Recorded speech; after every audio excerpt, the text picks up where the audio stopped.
Ahora, te voy a hacer una pregunta ahora que puede parecer una pregunta simplona, pero en el caso Cuba hay que explicarla bien. No te preocupes. Federica Mogherini, quien Sí. es miembro ahora mismo del Partido Democrático y del Partido de los Socialistas Europeos, y quien fue la alta representante de la Unión Europea para Asuntos Exteriores y Política de Seguridad entre 2014 y 2019. Esta señora, después de una visita a Cuba, dijo que Cuba era una democracia de partido único. ¿Es posible que esto exista? Una democracia de partido único. A ver, haciendo un esfuerzo de solamente con esa definición podría llegar a entenderse teóricamente lo que quiere decir esa señora. Lo que pasa es que esa señora elude información. ¿Por qué? Muy sencillo. Porque si hay un partido único, para que haya un partido único, este tiene que ser forzosamente estatal. Porque los partidos, la palabra partido significa, como todo el mundo sabe, parte. ¿Qué es un partido? Cuando tú dices parte de la tarta, pues la partes en varias partes o en dos partes mínimo, ¿no? Bueno, eso se da de manera natural en la sociedad. En la sociedad, los individuos se reúnen por intereses.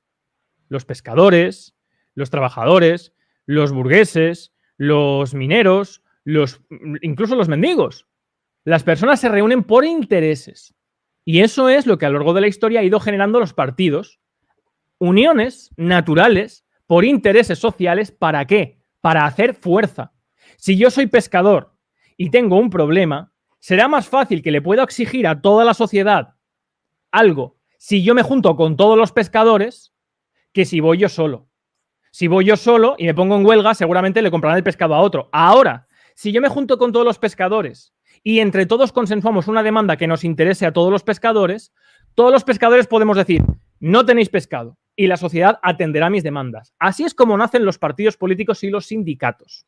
Por eso es tan importante devolver a los partidos a donde salieron, que es ahí, a la sociedad civil. Ahora bien, cuando se inventa el Estado en el Renacimiento, el Estado moderno, estoy hablando, después, en el desarrollo de los regímenes totalitarios, se llega a pensar que la sociedad civil, para que sea mejor tutelada, para que no tenga tantos quebraderos de cabeza, para que no haya, digamos, enfrentamientos constantes en la sociedad civil, lo mejor es que los partidos pasen a ser estatales. Es decir, para que todo el mundo lo entienda, que esos partidos, esas uniones originarias por intereses sociales, antiguamente eran organizaciones civiles, estaban sustentadas por civiles, la de los pescadores estaba sustentada por los pescadores, estaba pagada por cuotas de pescadores. Bueno, pues eso pasa a formar parte del Estado. Es decir, pasa a estar pagado por parte del Estado, con impuestos.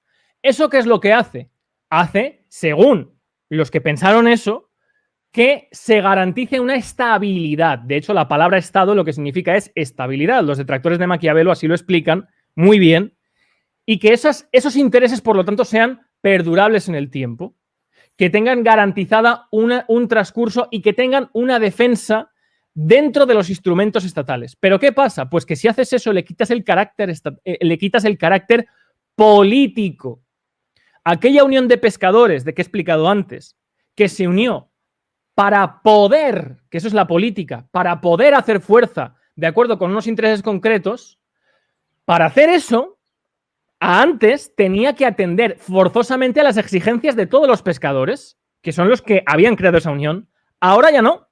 En el momento en el que entras a formar parte del Estado, primero tienes que garantizarte votos, tienes que garantizarte escaños, tienes que garantizarte el sustento del Estado. Y luego ya necesitarás convencer a la población para que te vote y te mantenga. Pero tu modo de vida ya deja de ser la sociedad civil, pasa a ser el Estado.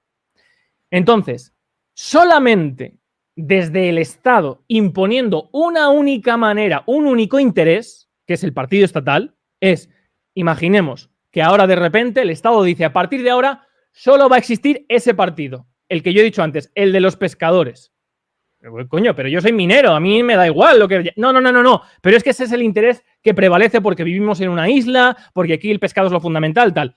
Pues eso es un partido estatal. El partido estatal es, desde el Estado, imponer a la sociedad aquello que debería haber nacido de la sociedad, diciéndole desde el Estado cuáles son sus intereses, independientemente del sector, independientemente del campo al que desarrolla su actividad, independientemente de si eres pescador, minero, profesor, químico, mendigo o burgués. Da igual. Es un único partido, es una única manera, unos únicos intereses que se imponen de arriba a abajo.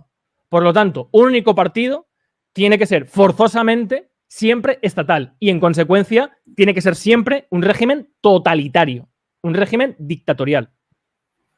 Espero De que hecho, se haya... sí, vamos, clarísima. De hecho, ya en sí, siendo un único partido, no debería llamarse ni siquiera partido, porque no es parte de nada, es un todo. Exacto, exactamente. De hecho, Mussolini, por ejemplo, tuvo la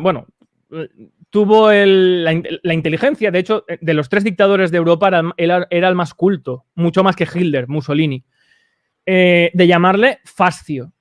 El fascio tiene sentido porque el fascio ya no es una facción. ¿Una facción de qué? Del Estado, pero no de la sociedad civil. Entonces, y de hecho es de ahí de donde nace el concepto de partido estatal pagado por el Estado, dirigido por el Estado, aunque Italia no llegó a ser un régimen totalitario, ni el nazismo tampoco, el bolchevismo sí, por una cuestión de... Tendría que explicar ahora para que la gente entienda lo que acabo de decir, que es la diferencia entre dictadura y Estado totalitario. Si quieres lo puedo hacer, pero igual es demasiada información. Si lo quieres explicar brevemente, por mí encantado. Vale. La dictadura es cuando, en esa primera explicación que he hecho, las reglas de convivencia y la ejecución de ellas se hace por la misma persona. Pero el totalitarismo es cuando en ese sistema, donde una persona o un grupo de personas deciden las reglas y su aplicación, aplican un único interés, como he dicho antes, una ideología de manera total. ¿Y qué significa de manera total? Que afecta a la totalidad de la sociedad civil, que afecta a la esfera civil, que afecta a la esfera militar, que afecta a la escena mercantil, que afecta a la escena cultural, que afecta a todo. Por eso se llama totalitarismo. Por ejemplo, he dicho que Hitler y el franquismo y el fascismo no fue total, porque a pesar de que fue casi total, porque para un negocio puramente civil había que pasar por la ideología del Estado. Por ejemplo, en Alemania para casarte tenías que ser ario, remontarte a no sé cuántos antepasados arios. Eso es totalitarismo. Ahora, no llegó a ser total, porque Hitler, por intereses bélicos, económicos, no impuso una ideología nacionalsocialista en el aspecto mercantil, cosa que, por ejemplo, sí pasó en la URSS y cosa que, por ejemplo, sí ha pasado en Cuba con la propiedad, ¿vale? Esa es la diferencia entre dictadura y totalitarismo.